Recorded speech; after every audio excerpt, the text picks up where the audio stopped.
बोलिए श्री कृष्णचंद्र भगवान की जय, विष्णु भगवान की जय।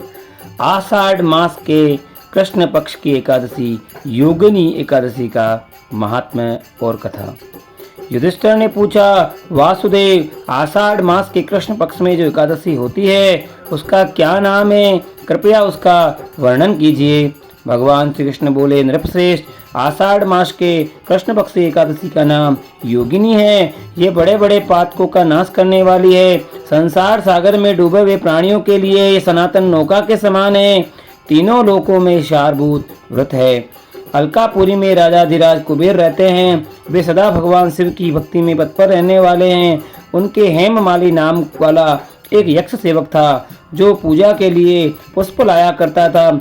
हेममाली की पत्नी बड़ी सुंदरी थी। उसका नाम विशालाक्षी था। वह यक्ष काम पास में आबद्ध होकर सदा अपनी पत्नी में आसक्त रहता था। एक दिन की बात है, हेममाली मानसरोवर से पुष्प लाकर अपने घर में ही ठहर गया और पत्नी के प्रेम का रसास्वादन करने लगा। अतः कुबेर के भवन में न जा सका। इधर कुबेर मंदिर में बैठकर शिव का पूजन कर रहे थे। उन्होंने दोपहर तक पुष्प आने की प्रतीक्षा की।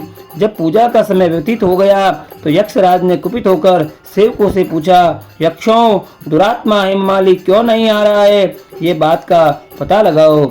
यक्षों ने कहा, राजन, वह तो पत्नी की कामना में आसक्त हो अपनी इच्छा के अनुसार घर में ही रमण कर रहा है। उनकी बात सुनकर कुबेर क्रोध में भर गए और तुरंत ही हेममाली को बुलवाया। देर हुई जानकर हेममाली के नेत्र भय से व्याकुल हो रहे थे।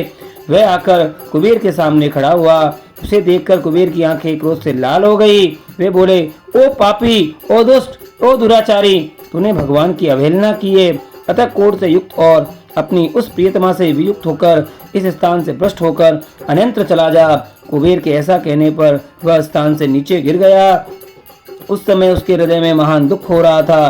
कौड़ों से सारा शरीर पीड़ित था, परंतु शिव पूजा के प्रभाव से उसकी स्मरण शक्ति लुप्त नहीं होती थी। पातक से दबा होने पर भी वह अपने पूर्व कर्मों को याद रखता था। तदंतर इधर उधर घूमता हुआ वह पर्वतों में श्रेष्ठ मेरुगिरी के शिखर पर गया। वहां उसे तपस्या के पुंज मुनिवर मार्कंडेय जी का दर्शन हुआ। पाप कर्मा यक्ष ने दूर से ही मुनि के चरणों में प्रणाम किया। मुनिवर मार्कंडेय ने उसे भय से कांपते हुए देखकर परोपकार की इच्छा से निकट बुलाकर कहा, तुझे कोढ़ के रोग से कैसे दबा लिया? तू क्यों इतना अधिक निंदनीय जान पड़ता है?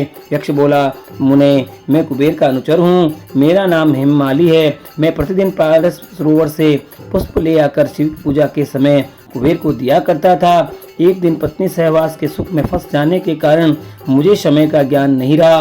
अतः राजाधिराज कुबेर ने कुपित होकर मुझे शाप दे दिया, जिससे मैं क्रोध से आक्रांत होकर अपनी प्रियतमा से बिछुड़ गया हूँ। मुनि श्रेष्ठ, इस समय किसी शुभ कर्म के प्रभाव से मैं आपके निकट आ पहुँचा हूँ। संतों का चित्त स्वभावतः परोपकार में लगा रहता है।